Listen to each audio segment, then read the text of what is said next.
ආයිබෝවන් කියලා අදත් ඔයාලා මගේ නර්ස් චම්පි channel එකට මම පිළිගන්නවා. මේ වෙනකොට අපි මේ channel එක හරහා ගොඩක් මාතෘකාවන් යටතේ කතා කරලා තියෙනවා. ඉතින් ගොඩක් අය ඒ වීඩියෝස් ෆලෝ කරලා උපදෙස් පිළිපැදලා ඒ ගමන යන අතරේ තවත් සමහර අය මූලිකම ප්‍රශ්න මගෙන් අහලා වරින් වර එවනවා මෙසේජස් හරහා ඊමේල් හරහා සහ මේ වීඩියෝ වල කමෙන්ට් විදිහට. ඉතින් මම ඔයාලට කියන්න ඕනේ ඉතින් සමහර දේවල් මට හිතා ගන්න බෑ ඔයා ඇත්තටම වීඩියෝස් බලලාද ඒවා තේරුම් අරගෙනද මේ ප්‍රශ්න ආයේ අහන්නේ කියලා. ඉතින් මට එයාට කියන්න තියෙන්නේ ඉතින් අපේ අර ගොඩක් වෙලාවට අපි හැමදේම අවාසනාවකට වගේ බලාගෙන ඉන්නවා අතට හැමදේම ලැබෙනකන්. ඉතින් එහෙම ලැබෙනකන් බලන් ඉන්න එපා මේවා කියවන්න බලන්න.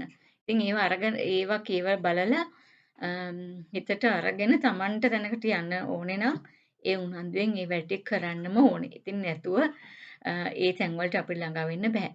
ඉතින් මම අද මේ වීඩියෝ එකෙන් අවසන් වතාවට හිතුවා කතා කරන්න ඕනේ කියලා English requirement මොනවද කියලා මේ NMC registration එකට.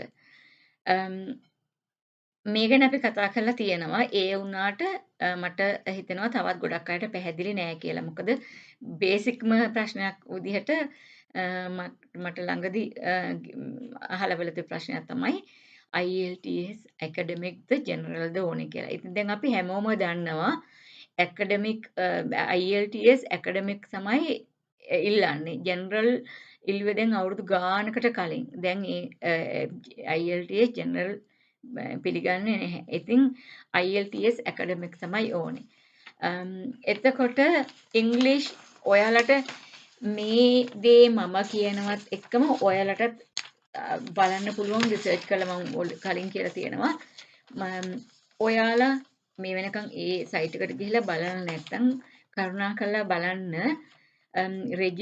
ඔයාලා ටයිප් කරන්න ඕනේ Google ගිහිල්ලා වෙබ්සයිට් එකට ගිහිල්ලා register as a nurse or midwife if you trained outside the UK. එතකොට ඔයාලා UK train නොවන nurse කෙනෙක් නම් කොහොමද රෙජිස්ටර් වෙන්නේ කියන එක මේ සයිට් එකේ තියෙනවා. ඒකට ගියාම ගොඩාක් මේ උපදෙස් තියෙනවා.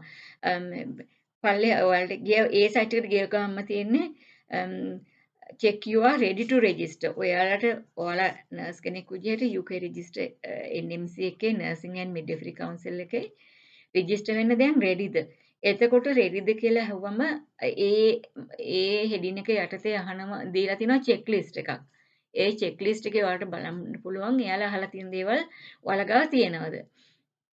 එතකොට අනිත් එක තමයි තව තියෙනවා find out how to join the register. ඔයාලා ඒ checklist එක complete නම් checklist එකේ ඉල්ලලා තියෙන දේවල් ඔයාලා ගාව තියෙනවා නම් ඊළඟට දීලා තියෙනවා ඒකම දකුණු පැත්තේ find out how to join the register. එතකොට ඒකේ ඔක්කොම තියෙනවා. මේවා තනියම කරගන්න පුළුවන් දේවල්. ඊට පස්සේ underneath තියෙනවා මොනවද English language requirements මොනවද කියලා. එතකොට ඒ යටතේ තියෙනවා මොනවද accepted English language test මොනවද UK nurse කෙනෙක් වෙන්න කියලා. ඒ ටික බලන්නට ඔයාලට පෙනෙයි ඔයාලා ඉංග්‍රීසි වලින් නම් ට්‍රේන් වෙලා තියෙන ප්‍රැක්ටිස් කරලා තියෙන ඉංග්‍රීසි වලින් නම් IELTS අදාළ නැහැ. OET අදාළ නැහැ.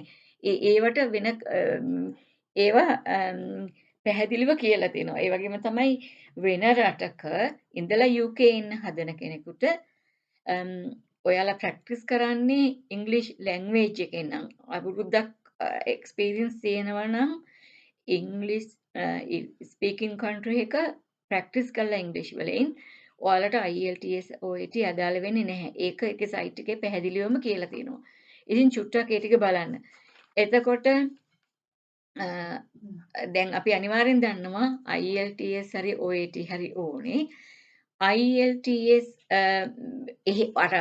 ඉංග්‍රීසි වලින් ට්‍රේන් වුණේ නැත්නම් ඉංග්‍රීසි වලින් ප්‍රැක්ටිස් කරලා නැත්නම් ඉංග්‍රීසි රික්වයර්මන්ට් එක තමයි IELTS හරි OET හරි. එතකොට IELTS වලදී ඉල්ලන්නේ overall academic 7.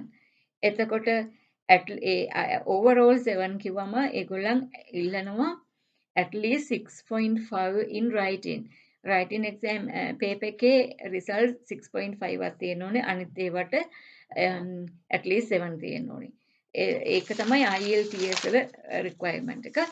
ඒත් එක්කම IELTS ඔයාලට මේ ස්කෝර් එක එකවර ගන්න බැරි වුණා නම් combined results පෙන්වන්න පුළුවන්. combined results කියන්නේ ඔයගලන්ට මාස 6ක් ඇතුළත දෙපාරකට එක්සෑම් එකට වාඩි වෙලා මේ රිසල්ට්ස් අරන් දෙන්න පුළුවන්. එතකොට ඒක within 6 months ගන්න ඕනේ. හැබැයි හැම ටෙස්ට් වාරයකදීම 4 sections වලටම මුණ දෙන්න ඕනේ. එකක් section එකක් විතරක් කරන්න බෑ. එතකොට ඒ IELTS ගැන IELTS වලට ඕන තරම් ලංකාවේ ක්ලාසස් තියෙනවා, මැටීරියල්ස් තියෙනවා. වෙබ්සයිට් වල තියෙනවා. ඔයාලට ඒක ප්‍රැක්ටිස් කරන්න පුළුවන්. ඉතින් ප්‍රැක්ටිස් නොකර ලේසි නැහැ. උනන්දු වෙන්නම ඕනේ. ඒක අනිවාර්යෙන් මතක තියාගෙනම කරන්න ඕන දෙයක්. ඊට පස්සේ OET ගැන කතා කරොත් OET වලත් ඒ වගේ තමයි. OET තමයි මම දන්න තරමට ගොඩක්ම නර්සස්ලට ලේසිම එක්සෑම් එක OET IELTS ට වඩා. ඒකට හේතුව listening, writing, reading මේ ඔක්කොම තියෙන්නේ නර්සින් සම්බන්ධව මේ එක්සෑම් එකේදී. ඉතින් නර්ස් කෙනෙක් විදිහට ලියන්න අපිට ඇහෙන දේ අපිට වාසියක් තියෙනවා මේ කතා කරන්න. මොකද අපි කතා කරන එදිනදා භාවිතා කරන භාෂාව නිසා, අපේ ටර්ම්ස් නිසා නර්සිං වල. එතකොට OET වලදීත් ඒගොල්ලන් ඉල්ලන්නේ C, at least C in the writing section, B in the others. මේ sections වලට ඒගොල්ලන් ඉල්ලනවා C, at least C. මේකත් ඔයාලට එකවර එක එක්සෑම් එකකදී එක සිටින් එකකදී ගන්න බැරි වුණොත් ඔයාලට පුළුවන් කම්බයින් රිසල්ට්ස් විදිහට පෙන්නන්න. ඒකත් within 6 months කරන්න ඕනේ 2 sittings අරගෙන පෙන්නන්න ඕනේ. OET එකත් හැම වෙලාවෙම B in the other sections and C in the writings. At least C plus I think. C plus. එතකොට ගොඩක් අය කියන දෙයක් තමයි OET materials ලංකාවේ අමාරුයි හොයාගන්න. කොහොමද හොයාගන්නේ කියලා. මම දැන් මේ කියපු සයිට් එකේට ගියාම ඔය ඉංග්‍රීසි රික්වයර්මන්ට්ස් යටතට ගියාම ඒකේ තියෙනවා වෙබ්සයිට්ස්. OET වෙබ්සයිට් එකක් තියෙනවා, IELTS වලට තියෙනවා. ඒ හැම වෙබ්සයිට් එකකම විශේෂයෙන් OET වෙබ්සයිට් එකේ ඔයාලට OET account එකක් හදාගන්න පුළුවන්. ඒකේ ඔක්කොම account එකක් හදාගන්නේ කොහොමද? හැම විස්තරයක්ම තියෙනවා. account එකක් හදාගත්තට පස්සේ OET වෙබ්සයිට් එකේ ඒකේ තියෙනවා ඕගොල්ලන්ට ප්‍රැක්ටිස් ටෙස්ට් තියෙනවා. ඒකේ කොහොමද මාක් කරන්නේ? එතකොට ඩවුන්ලෝඩ් කරගන්න මැටීරියල්ස් තියෙනවා. ගොඩාක් හැම සෙක්ෂන් එකකටම අදාළව writing, reading, listening ඔය හැම එකකටම අදාළව find out more වලට ගියාම ඒ අදාළ සෙක්ෂන් වල විස්තර තියෙනවා. ඔයාලට ඒවා ඩවුන්ලෝඩ් කරගන්න පුළුවන්. රෙකෝඩින්ග්ස් තියෙනවා. ඉතින් මේ දේවල් තියෙනවා. එකම දේ තියෙන්නේ ඔයාලට මේවා බලලා රිසර්ච් කරලා ඒවට පොඩ්ඩක් කාලය වැය කරලා උනන්දු වෙන එක තමයි. ඉතින් හැමදේම ළඟට ලැබිලා තියෙනවා. ඔයාලට තියෙන්නේ මහන්සි වෙලා උනන්දු වෙලා ওই ටික කරගන්න තමයි. ඉතින් මම හිතනවා මේ ගැන අපි අද කතා කරා ඇති. ඉතින් දැන් මේ අපි අහලා තියෙන ප්‍රශ්න වලට ගොඩක් අයට දැන් උත්තර දුන්න කාලයක් තිස්සේ අපි ඔයාලට වැදගත් වෙන වෙනත් මාතෘකාවකින් මම ඊළඟ වීඩියෝ එකේදී එකෙන් හමු වෙනම්. ඔයාලා හැමෝම පරිස්සමින් සතුටින් ඉන්න. තව පණිවිඩයක් මම ඔයාලට දෙන්න කැමතියි. ඉතින් මේ වෙලාවේ ශ්‍රී ලාංකිකයෙක් විදිහටත් ලංකාවේ නර්ස් කෙනෙක් විදිහටත් මම කියන්න තියෙන්නේ